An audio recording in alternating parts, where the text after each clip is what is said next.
एक बार की बात है। एक छोटे से गांव में लिली नाम की एक लड़की रहती थी। उसे तारों को देखना बहुत पसंद था। हर रात वह अपनी खिड़की के पास बैठकर आसमान में चमकते तारों को देखती थी। उसका सबसे पसंदीदा तारा था सबसे चमकीला, जिसे उसने स्पार्कल नाम दिया था। एक शाम लिली ने आसमान की ओर देखा और चौंक गई। स्पार्कल गायब था। वह अपने सामान्य स्थान पर नहीं चमक रहा था। लिली को बहुत दुख हुआ।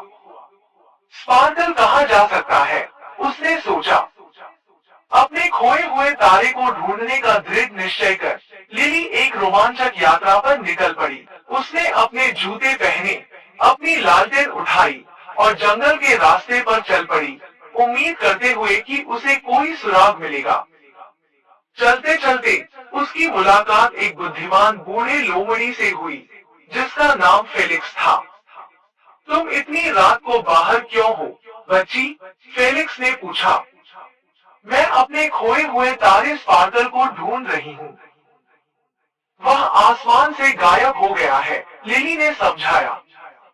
फेलिक्स ने कुछ पल सोचा, फिर कहा, कभी कभी तारे थक जाते हैं और आराम करने के लिए धरती पर गिर जाते हैं।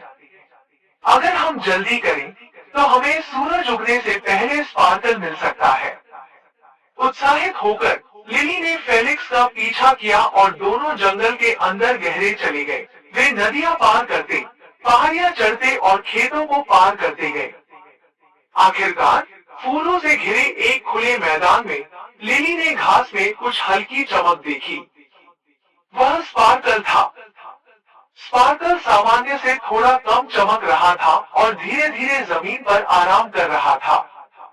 लिली दौड़कर उसके पास गई और धीरे से बोली, मैंने तुम्हें बहुत याद किया, स्पार्कल। क्या तुम ठीक हो?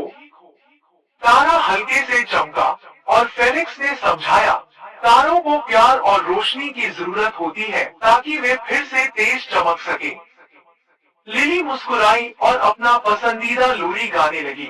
धीरे धीरे स्पार्कल फिर से और अधिक चमकने लगा, जब तक कि वह वापस आसमान में उड़ता हुआ अपनी सामान्य जगह पर नहीं पहुंच गया। लिली ने उसे विदा कहा, यह जानते हुए कि उसका दोस्त हमेशा उसे देखता रहेगा।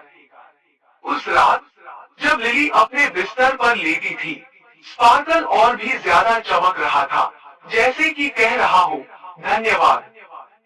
अगर आपको यह वीडियो पसंद आ रहा है, तो कृपया लाइक और सब्सक्राइब करें।